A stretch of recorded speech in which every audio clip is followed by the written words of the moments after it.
My name is Ayesha Jaco, and I serve as Executive Director for Westside United. It is an honor to receive tonight's Tikkun Olam Award as a partner of the Sinai Community Institute.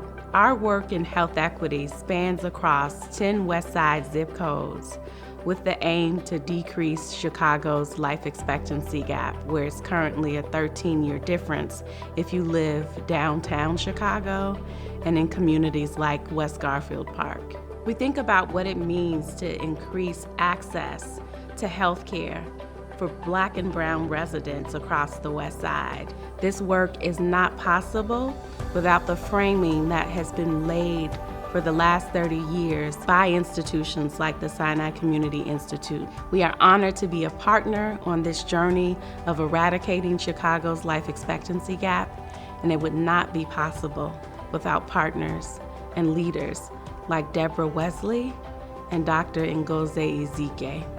On behalf of Westside United, our board, staff, partners, we thank you and we look forward to partnering for another 30 years.